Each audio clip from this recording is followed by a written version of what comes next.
waktu itu kita juga pada tahun-tahun itu warga desa Lerep ini kan banyak menggantungkan diri dia itu sebagai perambah hutan.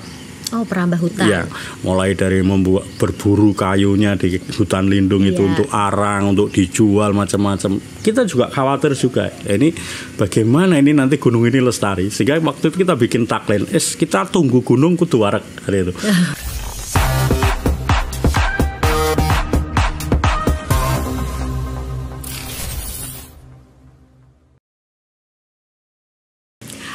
Selamat pagi semuanya, kembali lagi dalam Menyapa Desa bersama saya Santi. Sebelumnya saya akan buka masker saya dulu supaya terlihat ya. Oke, ya pagi ini dalam Menyapa Desa kita akan bertemu dengan sosok yang luar biasa yang membuat sebuah desa lebih berwarna. Siapakah dia dan dia itu siapa? Oke, kita datangkan Bapak Lurah Desa Lerep, Ungaran Barat. Halo Bapak. Halo Mbak Santi. Assalamualaikum Bapak. Waalaikumsalam. Oke, karena ini masa pandemi jadi semua pakai masker. Bapak boleh dibuka maskernya dulu? Izin karena kita tidak berkerumun, jadi bisa, dan karena jaga jarak juga kita bisa buka masker ya. Kita sudah ada 1 meter ya. Saya akan geser lagi biar ada jarak lebih dari 1 meter. Baik, di pagi yang cerah ini pertama kali Bapak saya datang ke sebuah wisata yang luar biasa potensi. Coba deh Bapak, tapi sebelumnya saya mau kenalin dulu nih ya. Bapak Lurah. Bapak Lurah ini namanya Bapak Sumaryadi ST. Beliau asli dari Desa Lerep, lahir di Lerep. Putra desa ya. Putra Desa Lerep yang luar biasa mengembangkan desa. Oke, nggak usah berlama-lama, kita langsung berbincang dengan beliau. Bagaimana sih beliau tuh bisa membuat sebuah desa yang tanda kutip kecil begitu di sebuah desa yang ujung begitu ya Pak. Tapi kemudian menjadi luar biasa, terkenal seantero jagat. Langsung saja Bapak Sumaryadi, kami persilahkan. Ya, gini Mbak Santi. Jadi Desa Lerep itu di tahun masih di tahun-tahun 2005-2007 itu kan masuk dalam kategori desa tertinggal ya. Indeks desa membangun kita itu kurang dari 70 ya. Walaupun sangat ironis kita itu tidak terlalu jauh dengan ibu kota. Saya masih ingat waktu itu karena saya lahir besar berorganisasi mulai dari Karang Taruna, dari LKMD, BPD, RT itu kan itu saya di Desa Lerep ya. Waktu itu jembatan aja di jembatan Karanggolo yang membatasi antara Lerep dengan Kabupaten Semarang yang notabene kantor bupati di sana itu belum ada kan. Jadi kita membangun jembatan itu kalau bangunnya itu sekitar 2004 ya. Waktu itu saya masih duduk sebagai LKMD di sana. Nah, betapa kita bayangkan walaupun kita dekat dengan ibu kota tetapi ketertinggalan desa kita.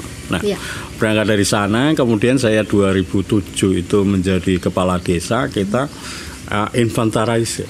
Jadi bagaimana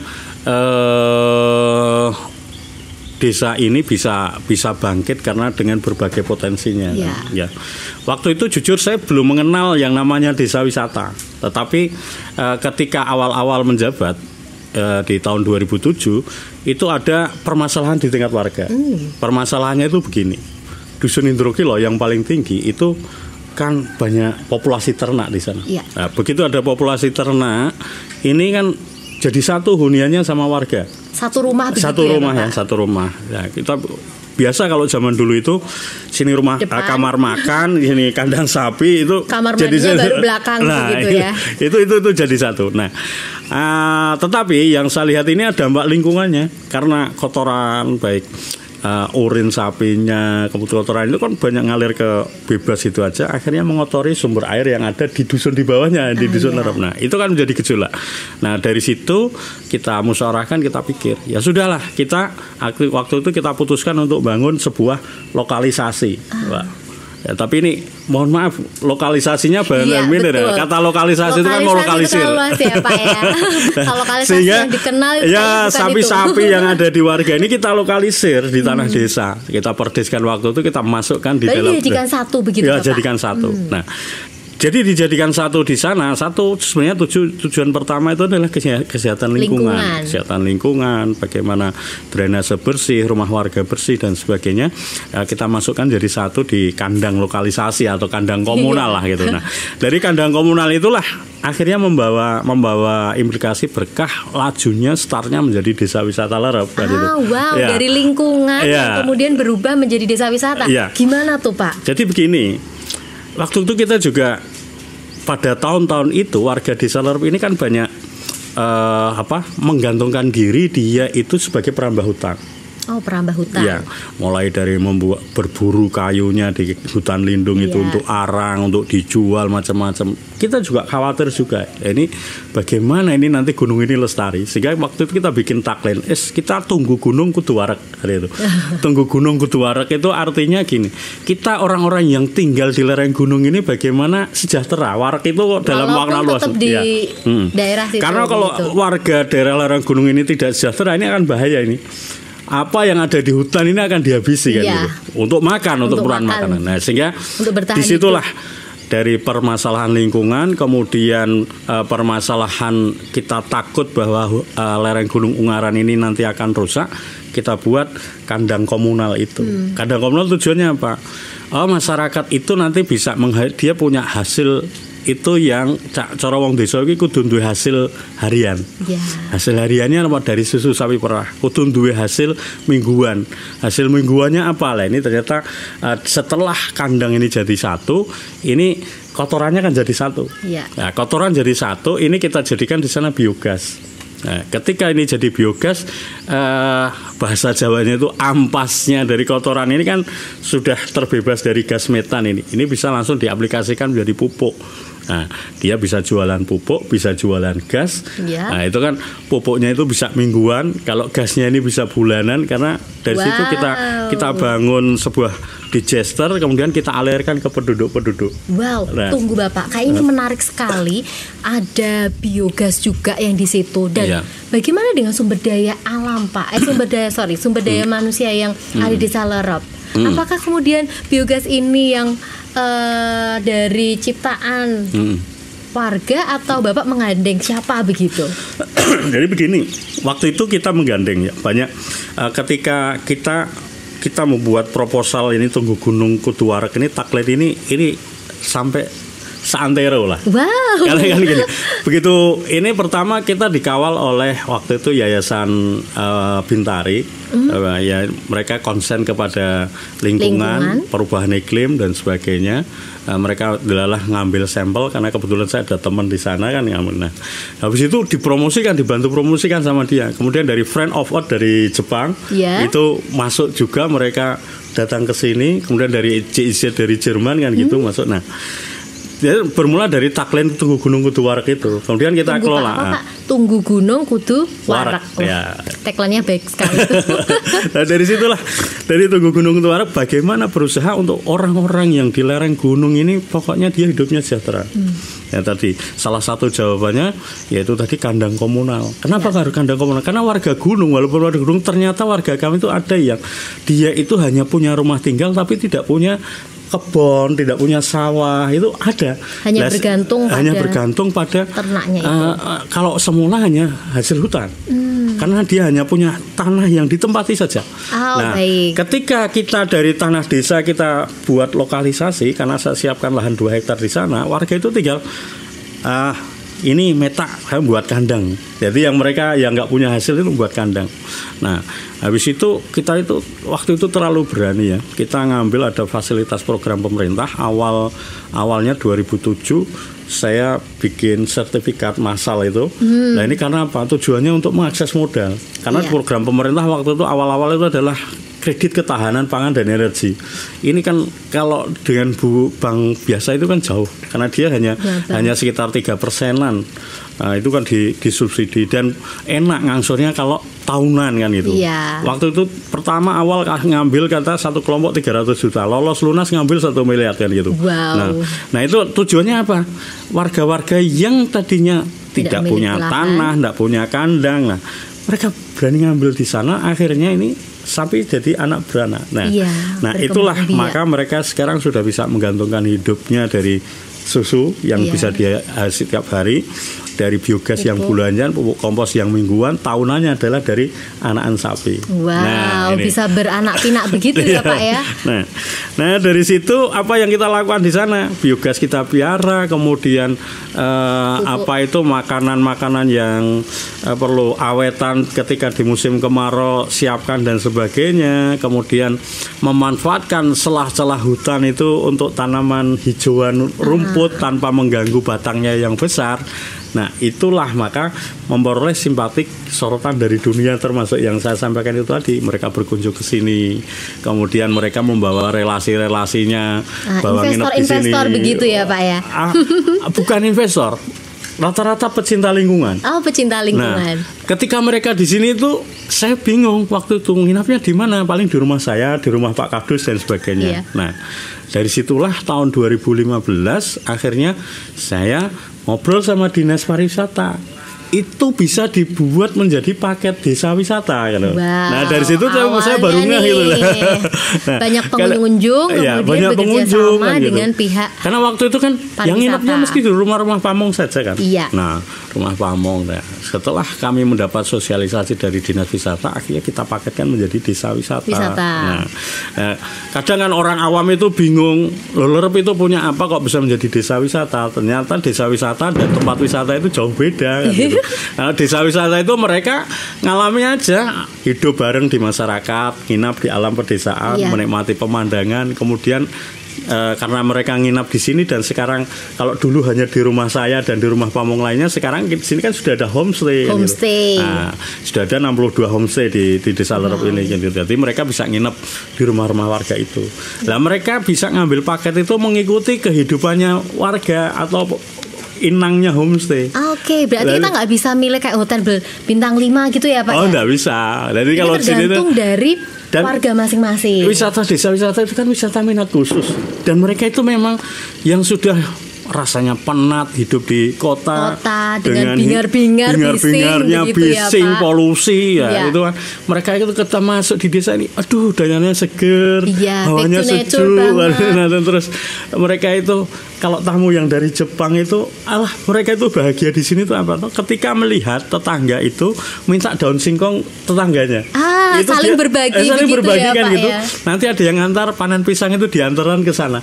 Itu saya wawancarai, dia bahagia banget melihat itu. Karena dia nggak pernah merasakan itu di Jepang. Jadi kadang orang-orang yang membuat desa wisata itu merasa nggak pede dulu. Saya nggak punya candi, saya nggak punya waduk, saya nggak punya tempat wisata. Tapi sebenarnya kearifan masyarakat desa saling berbagi, udara sejuk, itu sudah menjadi nilai plus menjadi atraksi wisata.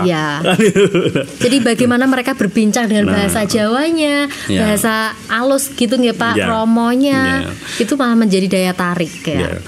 Saya lanjutkan yang kembali ke tadi urusan biogas itu tadi. Ketika kita buat inovasi biogas, kita ada gerakan menanam, kita mereduksi orang-orang yang merambah hutan, itu menjadi nilai lebih buat LSM baik dari Jepang maupun yang dari Jerman itu tadi, bahwa kita itu sudah bisa melakukan namanya adaptasi, mitigasi dan perubahan iklim. Waktu itu saya istilah apa lagi? Istilah baru lagi ada nih. Global warming dan semuanya dikaitkan ke sana. Akhirnya kita didampingi sama mereka. Oh, ternyata ini kotoran sapi itu menghasilkan gas metan. Gas metannya diurai menjadi biogas.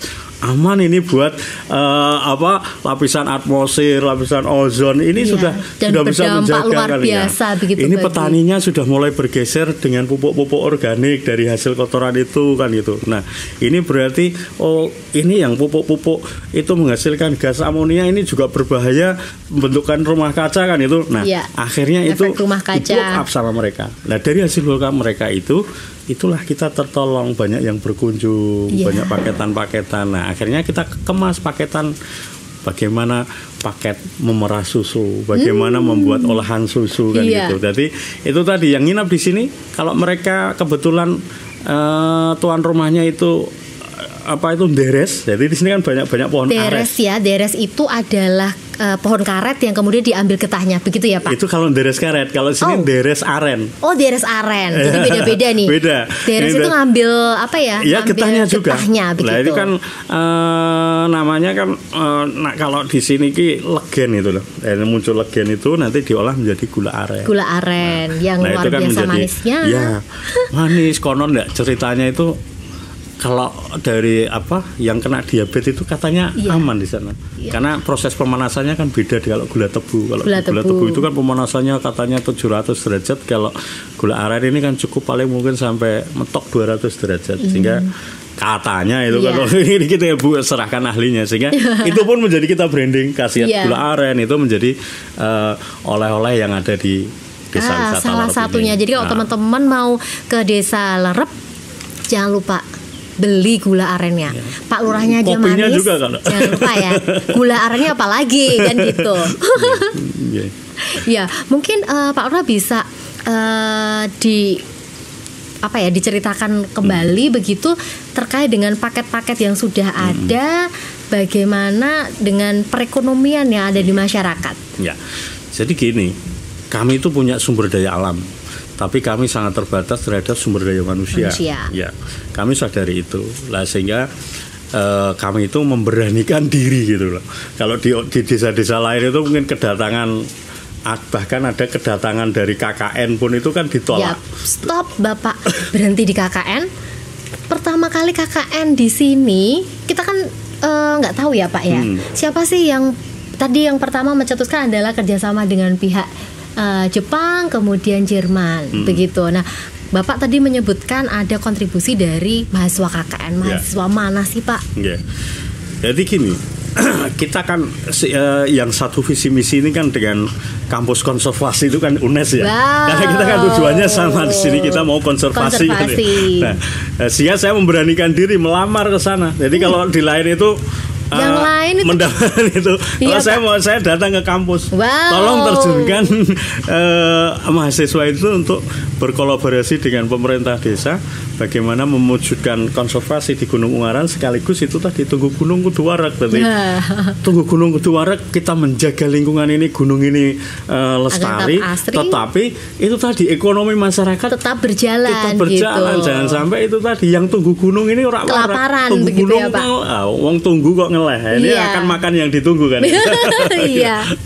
Betul ya. Nah, selaras dengan slogan UNES, misi dan visi UNES yaitu kampus yang konservasi, ternyata Desa Lerep juga mengusung tema konservasi untuk lingkungannya. Mulai dari tadi tagline Tunggu Gunung Kuduwarek, yang artinya bahwa ketika kita menjaga kelestarian lingkungan, kita juga tidak boleh kemudian kita menjadi lapar. Tetapi bagaimana kemudian Pak Lurah ini mengembangkan perekonomian yang ada pada warga sekitar. Monggo Bapak dilanjutkan, bagaimana nih perkembangan perekonomiannya? Dari situ lah potensi-potensi banyak sekali ya. Di sini masyarakat yang katakanlah banyak masih sebagai petani. Kita tahu sendiri petani ini adalah jarang sekali yang membela nasibnya. Kita sering dengar kalau katakanlah lebih luas lagi ketika di Brebes itu panen raya bawang justru itu malah dibuang-buang karena nilainya enggak. Kemudian cabai juga begitu, di satu saat itu harganya sepedas rasanya. Di satu sisi juga kadang hancur sampai mentok untuk ngongkosi biaya petik aja. Petik aja susah begitu. Ini kan menjadi sebuah dilema. Singkong, ketela ini kalau pas panen raya itu hanya dihargai 500 per kilo. Tunggu Bapak, untuk hasil bumi di Desa Lerep itu apa aja sih Pak? Kalau di sini ini di daerah lereng ya, lebih ke perkebunan sama sayur-sayuran itu tadi. Sayur-sayuran. Ya, kalau ada sebagian wilayah Desa Lerep yang masih datar, itu di bagian bawah ya, Karangbolo, Kretek ini dia masih ada sawah. Tapi kalau di sini dengan kemiringan yang lebih dari 30% itu tidak efektif untuk lahan sawah. Sehingga kita arahnya ke perkebunan itu tadi. Nah, kembali ke sana untuk nilai jual yang sangat rendah ini kan mesti kita perlu ada inovasi diolah dari hulu sampai hilir ya. Hilir sampai hulu ini kan gini. Nah, keterbatasan kita lagi-lagi ini kami enggak punya pengetahuan ke sana. Nah, kami menyorot bahwa kampus ini kan sumber ilmu kan itu. Nah, disitulah saya datang ke UNES, kemudian saya cerita macam-macam gitu. Pokoknya sudah setiap tahun jangan sampai ada kelewatan untuk KKN di untuk KKN di Desa Lerep. Nah, itu semuanya karena kita ini mengonsep untuk sebuah kesejahteraan. Saya tidak mau parsial hanya ngambil bagian ini yang ini, harus totalitas. Kita kembangkan kearifan lokal, di sini budayanya apa, tradisinya apa, itu semua kita kemas. Nah, sehingga muncul yang namanya di sini ada pasar jajanan desa tempo dulu di Desa Lerep. Wow, nah, di mana nih, kayaknya di daerah sini juga ya Pak ya. Teman-teman kalau datang ke sini jangan kaget, ini hanya di Jawa Tengah. Di mana Pak? Di Ungaran, di Desa Lerep. Ya, besok kapan kamu kalau udah ada kelonggaran untuk singgah, yuk main ke sini. Ya Bapak ya. Ya, betul ya. Jadi di sini tuh begini, ini tak jadikan pasar tapi dalam bentuk olahan. Nah, ini masih bukanya kita selapan sekali Minggu Pon karena kita juga mengikuti tren panenannya. Ya. Adapun nanti kita kembangkan lagi ke selain Minggu Pon, itu mau diisi apa oleh kelompok-kelompok apa, ini monggo nanti. Yang penting ini ada tempatnya dulu. Tujuan saya apa di sini? Itu tadi, ketika singkong aja dihargai 500. Silahkan diolah di sini. Singkong itu kan kalau dalam bahasa kuno itu namanya budin. Budin itu artinya sak budine. Sak budine itu mau diolah, mau jadi olahan, mau jadi 100 olahan itu juga bisa. Ya. Mulai dari kerupuk, gethuk, macam-macam di sini. Ya. Di sini itu makanan yang dari budin itu ada sing jenenge sambar bledek. Ono sing jenenge ndok gluduk, ono sing jenenge krawodan udan angin. Ya. Dan itu nama-nama itu memang menggelitik, tapi ini memang ada sejarahnya. Kenapa kok bisa dikatakan ndok gluduk kan gitu? Iya, kenapa itu Pak? Biasanya kalau di desa itu kalau pas musim gluduk halilintar, udan gede itu biasanya mereka itu sudah kehabisan stok makanan. Makanan pokoknya kan tetap beras ya. Iya, tetap. Ketika habis stok makanan itu mereka kan lari ke karbohidrat yang lain tuh, yang singkong. Punyanya singkong. Nah, singkong ini kalau anak-anak kan susah kan. Akhirnya digabungkan sama gula aren. Jadi sebenarnya ndok gluduk itu kan singkong dengan gula aren digoreng. Itu kan namanya ndok gluduk, dinikmati ketika hujan badai petir. Padahal itu kan untuk mengganjal perut urusannya kan gitu. Karena beras nipis. Iya. Karena jujur saya itu ngomong gini karena dulu saya praktek juga. Bapak pernah mengalami bagaimana kesulitan orang tua kami waktu itu pada stok beras menipis kemudian diganti dengan budin tadi ya Pak. Itu tadi yang dimainkan karena ibu-ibu saking sayangnya sama anak, kalau hanya direbus kan nggak mau, kasih gula aren gitu. Akhirnya namanya jadi ndok gluduk itu tadi. Wow, keren. Nah, itulah. Itu kita gabungkan juga makanan apapun, misalnya yang paling viral saat ini sini adalah sego iriban. Sego iriban, gimana tuh Pak? Jadi sego iriban itu sebenarnya adanya kalau di Desa Lerep itu setahun sekali. Dia hanya ada di setiap Rabu Kliwon di bulan Recep. Karena itu adalah untuk upacara tradisi yang namanya tradisi iriban. Begitu, sehingga namanya juga nasi iriban. Ya, iriban itu dari kata irip-irip atau ngurip-urip sumber air. Jadi di mana sudah sumber air itu setiap hari Rabu Kliwon di bulan Rajab itu seluruh warga berduduk ke sana. Dan uniknya selamatannya itu mereka semua membawa bahan mentah, ayam mentah. Bebek mentah, kemudian mentok itu mentah dan tidak diatur. Mereka itu secara otomatis bawa. Ada yang matang itu cuma nasi putih sama bahan urap.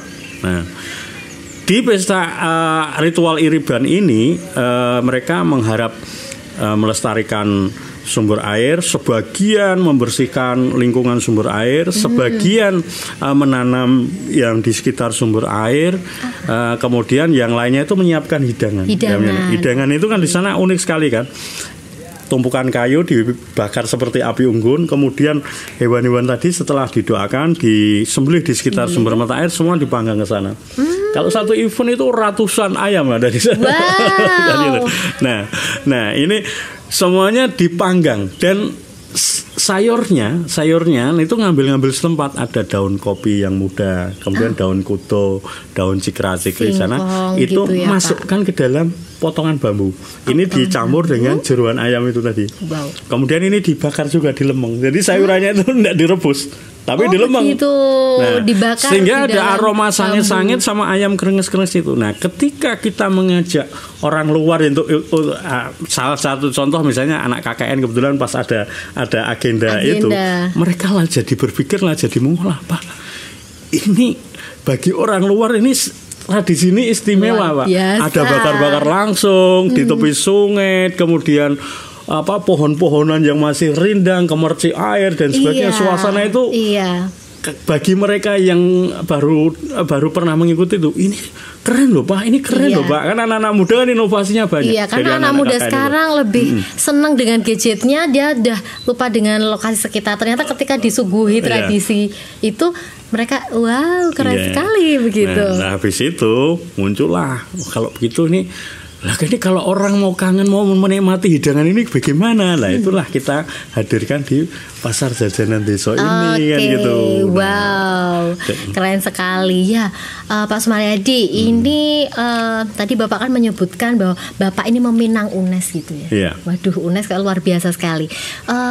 Peminang UNES, bagaimana kemudian UNES itu dapat berkontribusi di Desa Lerep? Boleh diceritakan nggak sih bagaimana awal mula begitu respon dari UNES ketika dilamar sama Pak Sumaryadi? Ternyata simbiosis mutualisme. Wow. UNES juga butuh desa binaan, kan itu. Kita juga butuh kan gitu, Nah, maka ini berawal dari desa binaan berarti Pak. Ya ada desa binaan, kemudian berbagai fakultas itu juga di belakangan ini kan sudah melakukan MOU sendiri kan. Seperti Fakultas Hukum itu juga MOU untuk pendampingan desa kan gitu. Merumuskan masalah bagaimana membuat regulasi-regulasi di desa, tentang perdesnya, tentang penataan lingkungannya yang diatur secara RT RW-nya kan gitu.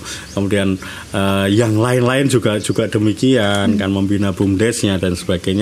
Ini kami sangat welcome dan kami sangat terima kasih itu tadi. Nah, kemudian ada lagi tugas-tugas biasanya anak-anak KKN di sini ketika mereka itu asik menikmati apa yang menjadi pengabdian di sini, mesti saya tawarkan.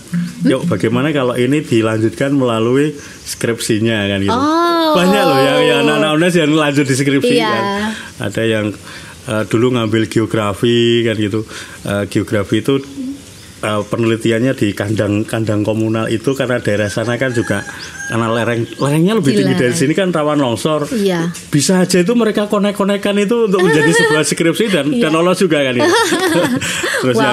Terus yang Fakultas Hukum itu juga tentang keberadaan di desa, perdes dan sebagainya. Itu waktu itu dia ngambil fokus itu. Oke, sampai selesai dan alhamdulillah pada saat rekrutmen di Kementerian Desa, dia itu masuk sekarang di Kementerian Desa. Karena saya tanya, kok kamu bisa lolos di sana? Saya sudah hafal dengan aturan yang ada di desa. Materi wawancaranya di sana itu tentang regulasi yang ada di desa. Bermanfaat. Nah, itu artinya kan sangat bermanfaat. Kita yang ada di desa tinggalannya mereka. Dan secara pribadi anak-anak yang KKN pun ini juga bisa mengembangkan kesananya kan gitu. Bapak. Karena ini segala sesuatunya diurusi secara konsisten, konsen kan gitu. Iya. Jadi Bapak tadi sudah mengatakan bahwa kalau memang ada kerjasama dengan pihak UNES, mulai dari desa binaan sampai ke mahasiswa KKN begitu nggih Pak. Kadangkala beberapa desa itu hanya membiarkan mahasiswa KKN untuk ya udah yuk monggo untuk datang ke desa kami, programnya apa. Kalau di Desa Lerep bagaimana itu Pak, dengan adanya mahasiswa KKN yang tadi dipinang sama Pak Sumaryadi nih? Jangan boleh kata kalau di Lerep itu nggak ada yang namanya mahasiswa KKN nganggur, itu nggak ada. Mahasiswanya diperkaryakan. Tapi tunggu dulu, diperkaryakan seperti apa? Kita klarifikasi langsung sama Pak Lurah nih. Jadi satu contoh misalnya, karena saya itu mau totalitas ya. Ketika di pasar jajanan desa, orang jualan kok cuma jualan. Siapa yang mau beli kan gitu? kita tarik kan gitu. Ya. Ada atraksinya apa kan gitu. Atraksi. Keseniannya kan gitu. Kemudian apa yang diunggulan sana. Kan orang namanya makan itu kan harus dengan menu sesuai selera yang tepat, suasana yang tepat, suasana yang mendukung gitu ya Pak ya. Jadi mereka yang menyajikan juga mendukung, musiknya juga mendukung, suasananya juga mendukung.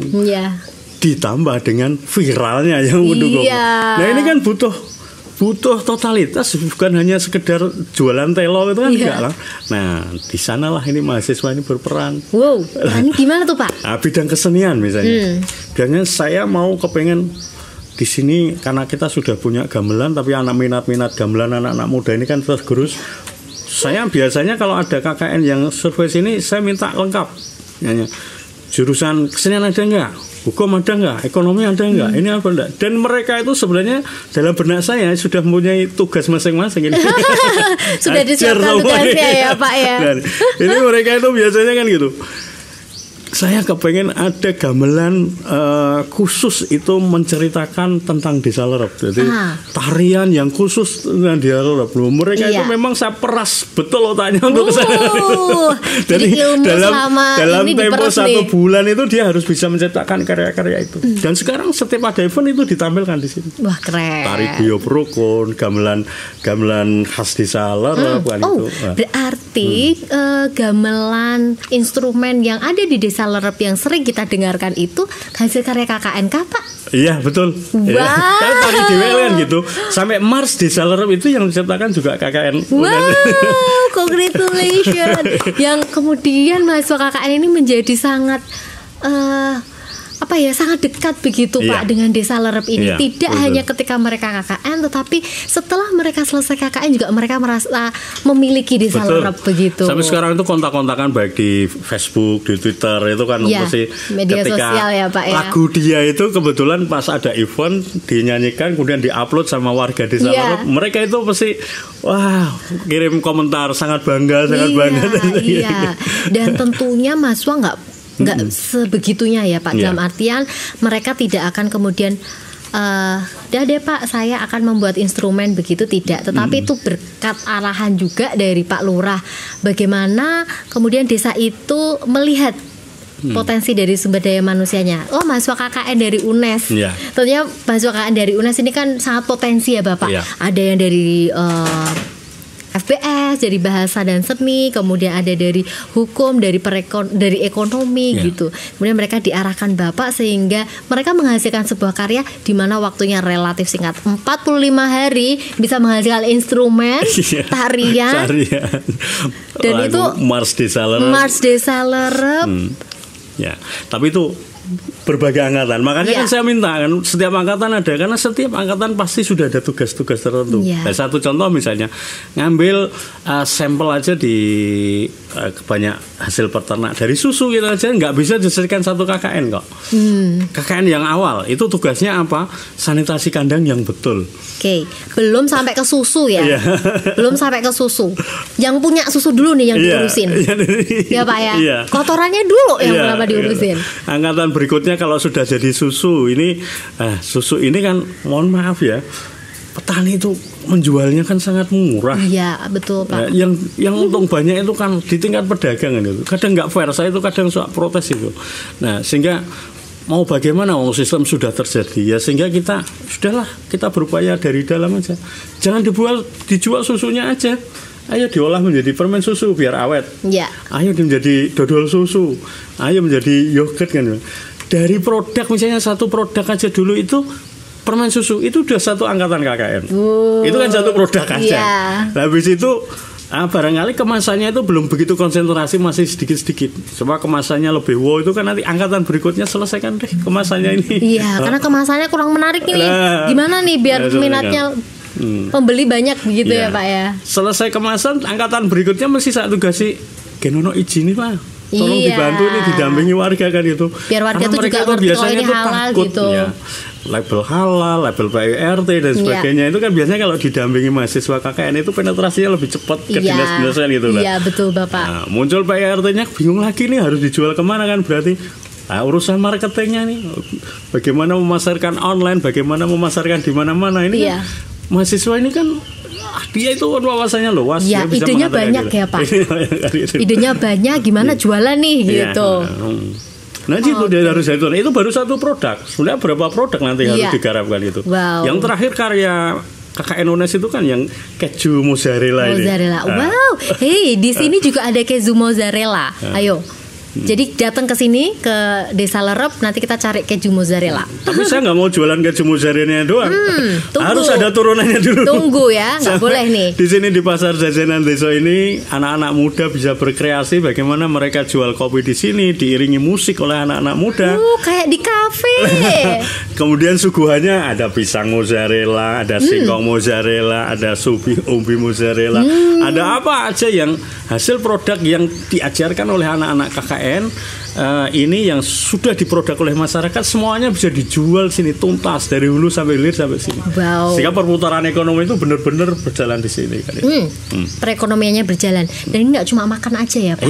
Kita bisa mendengarkan gending-gending yang sudah dihasilkan oleh mahasiswa KKN gitu. Ya, nah ini yang saya takutkan ini sekarang kan dengan undang-undang hak cipta itu loh. Nah ini nanti saya KKN yang ini mau tak tugasi hak cipta. Ya karya-karya yang kemarin dari UNES itu, ayo ini dihak ciptakan. Habis itu ini katanya kalau kita mendengarkan atau memainkan lagu-lagu orang lain sekarang sudah kena sekarang harus berbayar. Nah ini kalau gitu kan nanti ada tantangan untuk anak UNES. Ciptakan lagu sendiri aja nanti untuk mainkan di sini. Wow, keren. Tapi Pak, sekarang ini kan kita tahu ya, di mana seluruh dunia juga sedang berkabung. Kenapa berkabung? Karena ada pandemi COVID. Nah, kemudian apakah ini juga berefek? Tentunya iya dong, Pak. Sangat berefek sekali. Coba Bapak bisa cerita kepada kami sehingga kita juga tahu bagaimana sih kondisi Desa Lerep ketika pandemi. Desa wisata berhenti total. Nah, ini kan sementara kan Desa Wisata Lerep itu sudah bisa memperkerjakan sekitar 600 warga yang berkecimpung langsung di desa wisata ya. Mulai yang di pasar jajanan desa itu 300 orang yang terlibat. Kemudian dari angkutan wisata, karena ini biasanya paketan ya. Kita di sini namanya PSL ya. Persatuan Sopir Lerep, dia yang mengantarkan tamu berkunjung ke sana walaupun kita dengan angkutan lokal apa adanya. Karena untuk akses ke atas ini Bapak? Nah, ini kalau pas event itu biasanya berhenti di lapangan. Ini ada Mr. Jack Quiz ya. Mr. Jack Quiz. Jack Quiz. Jack Quiz itu Jack wisata. Mr. Jack. Jack. Mr. Jack Quiz yang nunggu di sana, parkir di bawah. Kemudian kalau tamu-tamu yang paketan itu yang membawa rombongan kita pakai di sini Pajero. Pajero itu panas Jobo Jero. Pajero, anginnya udah sepoi-sepoi. Mobil-mobil pickup yang selama ini ngangkuti kayu kan dengan pandemi itu kan tidak ada. Ya kita kalau sebelum pandemi itu kita manfaatkan untuk ngangkut wisata gitu. Dan mereka itu kita bawa sebenarnya untuk pengalaman baru. Kan jarang sekali mereka itu naik mobil pickup gitu. Tapi kalau rame-rame kan seru juga kan. Dan nggak boleh juga kalau di jalan raya. Nggak boleh kan gitu. Nah itu kita manfaatkan. Nah itu sehingga pandemi ini begitu memukul kami sehingga kami manfaatkan dana desa ini untuk pemulihan pandemi. Jadi misalnya pemeliharaan dan kebetulan alhamdulillah karena kita serius menangani ini, Pak Gubernur juga akhirnya mengerti keseriusan kami, nggak tega. Kemarin kita digelontor 1 miliar untuk penataan ini, buat joglo, kemudian membuat TIC, kemudian membuat atraksi-atraksi yang lain, gazebo itu. Nah itu kita pekerjakan pekerja wisata itu untuk penataan lah. Kita manfaatkan untuk berbenah, untuk menata. Nah, kemudian setelah Pak Gubernur memberikan perhatian, ternyata Pak Menteri, Pak Sandiaga Uno juga memberikan perhatian. Kemarin bulan lalu ya Pak ya.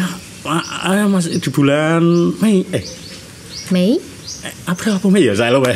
Di bulan sekitar bulan April. April akhir ya. Di bulan April itu Pak Menteri Sandiaga Uno itu berkunjung ke Desa Lerep. Nggak cuma berkunjung aja loh. Ngapain Pak? Wah, di sini dialog ramai seru. Dan beliau berkomitmen nanti untuk pemulihan pandemi ini, kebijakan pemerintah pusat itu akan mendampingi sekitar 200 desa wisata se-Indonesia untuk dijadikan menjadi desa wisata mandiri. Salah satunya itu Desa Lerep nanti. Bayangkan di Indonesia itu dari Sabang sampai Merauke. Lerep juga salah satu desa yang incar oleh Pak Menteri untuk desa wisata. Betul Pak, betapa istimewanya ya Desa Lerep ini. Jadinya teman-teman yang ada di sekitar Jawa Tengah harus wajib hukumnya datang ke Desa Lerep ya Pak. Insya Allah setelah pandemi mungkin akan dibuka dengan Pak Lurah. Tapi habis Lebaran kita juga wait and see kalau regulasi ini memungkinkan. Karena bagaimanapun ekonomi ini harus berjalan. Ya, harus. Jujur kita itu sudah bangkit lagi nih. Harus bangkit lagi sehingga kita konsep dengan protokol kesehatan. Kita konsep dengan prosedur-prosedur yang telah ditetapkan. Tapi ini harus jalan lagi. Oke. Jalan lagi. Dari sehingga habis Lebaran, insya Allah kami buka. Wow, catat ya, habis Lebaran teman-teman nggak boleh mudik kan? Nggak boleh mudik, tetap di rumah. Nanti habis Lebaran kita liburan bersama-sama di Desa Lerep. Nah, terkait dengan potensi sumber daya yang ada di Desa Lerep tadi sudah disampaikan oleh Pak Lurah begitu ya, yang luar biasa. Terus bagaimana nih Pak tindak lanjutnya dengan adanya sumber daya alam yang luar biasa, namun sumber daya manusia yang notabene belum sampai ke tahap untuk tahap apa ya Pak untuk melestarikan begitu. Kerjasama apa sih Pak yang sudah Pak Sumaryadi dilakukan begitu untuk melestarikan potensi yang ada? Ya. Jadi urusan desa wisata itu sebenarnya bukan urusan sektor wisata saja, karena desa wisata ini sebenarnya yaitu tadilah segala potensi yang ada di sana. Di samping dinas-dinas yang terkait, kami itu juga kepada semua stakeholder yang ada, baik dari pendidikan, dari perusahaan, dari orang-orang yang peduli, termasuk seniman, budayawan, pecinta lingkungan ya. Itu semuanya kita gandeng ya. Karena kita untuk mewujudkan ke sana. Dan saya bercita-cita apa yang kami lakukan di Desa Lerep ini tidak hanya warga Desa Lerep yang untuk mempunyai semangat ke sana. Kami akan mengajak lagi lebih kencang lagi. Karena itu tadi tagline kami tunggu gunung kudu wareg itu tadi. Ini mau tak ajak ke semuanya. Nah nanti semuanya karena saya lahir besar di lereng Gunung Ungaran ini, warga juga merasakan seperti itu. Bagaimana kita nanti akan merawat Gunung Ungaran ya. Nah, Gunung Ungaran ini kan kita konsep kedepanannya yaitu untuk wilujengan Gunung Ungaran. Jadi nanti di sana kan unsur dari perguruan tinggi siapa yang mau masuk, seniman yang akan mau masuk siapa, pecinta alam yang akan mau masuk siapa, kemudian warga lereng Gunung Ungaran ini semuanya berkontribusi dalam wilujengan Gunung Ungaran. Wow, wilujengan Gunung Ungaran. Ada peran perguruan tinggi, kemudian peran seniman dan sumber masyarakat sekitar. Kayaknya Universitas Negeri Semarang itu memiliki semuanya Pak. Universitas Negeri Semarang adalah universitas konservasi, di mana di dalamnya banyak sekali sumber daya manusia yang potensial, mulai dari mahasiswa hingga para dosen, di mana ada Fakultas Bahasa dan Seni, kemudian dengan tagline konservasi tentunya UNES itu sangat aware begitu dengan lingkungan. Nah ini bagaimana Pak? Ya, makanya ini kan belum tak musyawarahkan dengan para pemangku kepentingan Gunung Ungaran. Saya hanya sebagai pencetus, pencetus langsung undang aja. UNES sanggup pun nggak ikut di sini kan? Langsung tantangan buat UNES. UNES sanggup nggak? Jangan sampai kedua kali nanti dipinang nih sama Pak Sumaryadi. Karena di wilujengan Gunung Ungaran ini saya menggambarkan begini loh. Apa-apa yang sudah kita lakukan ini, ayo kita lakukan bersama. Kita punya kearifan lokal ya. Jadi penghuni Gunung Ungaran ini kan 3 kabupaten ini, ada Kabupaten Temanggung, Kabupaten Semarang, dan Kabupaten Kendal. Siapa yang menghuni di Gunung Ungaran ini rencana mau tak kumpulkan tokoh-tokohnya dulu. Yuk kita adakan event, karena di setiap lereng gunung, masyarakat gunung itu masih menjaga tradisi. Event-event itu bisa kita manfaatkan. Satu contoh misalnya di Lerep. Di Lerep itu setiap bulan Sapar itu ada namanya upacara kadeso. Kadeso itu adalah sedekah wong sak desa. Nah, semuanya bersedekah ya Pak. Mereka itu mensyukuri atas hasil panen yang sudah melimpah diterima. Nah, di sini orang-orang itu berlomba untuk bersedekah dan biasanya ada eventnya pagelaran wayang itu kan semalam suntuk kan gitu. Wow. Nah, ini kan bayarnya berapa coba? Dan ini semuanya swadaya dari masyarakat, nggak ada apa ya dari ya kalau paling ini Pak Lurah nih yang nyumbang paling banyak ya. Enggak, warga ini komitmen betul loh, komitmen ya. Betul untuk melestarikan budaya. Nah, sehingga acara event seperti ini kita tinggal numpang Wilujungan Gunung Ungaran. Satu saat mungkin acara perdana di Lerep dulu, ya. Kita numpang acara di Kadeso itu, tetapi Kadeso ini kita kembangkan. Peran perguruan tinggi, misalnya mau mensosialisasikan konservasi dan masuk di sana. Kalau misalnya kita hanya ngundang orang untuk ngobrol masalah lingkungan, itu gampang-gampang susah. Tapi di situ ada pertunjukan, itu tinggal ngomong, kita berikan waktu kan gitu. Iya. Nah, peran budayawan, bagaimana budaya ini dikorelasikan dengan kelestarian lingkungan kan itu. Iya. Jadi semua aspek harus masuk untuk merawat gunung ini, untuk Wilujungan Gunung kan gitu. Iya. Nah, ini gambaran, mudah-mudahan nanti setelah pandemi terrealisir dan kita yang bareng-bareng apa yang menjadi kekhawatiran kita, misalnya wah gunung-gunung ini nanti kalau tanamannya habis, mudah longsor, bagaimana itu kan akan kita antisipasi, akan kita jawab bersama di situ kan, gitu ya. Wow, perbincangan yang sangat menarik nih Pak Lurah. Nah, untuk mengakhiri diskusi kita hari ini, ada himbauan nih Pak dari pemerintah untuk tidak mudik. Pak Lurah pastinya nggak mudik kan? Enggak, saya lahir sini, besar sini. Pak Lurah nggak mudik, so Pak Lurah tolong himbau ke warga-warga untuk tidak mudik begitu Pak, ya. Monggo. Ya, jadi sabar dulu lah. Siapa yang menginginkan kondisi seperti ini tuh nggak ada. Pemimpin itu juga berat.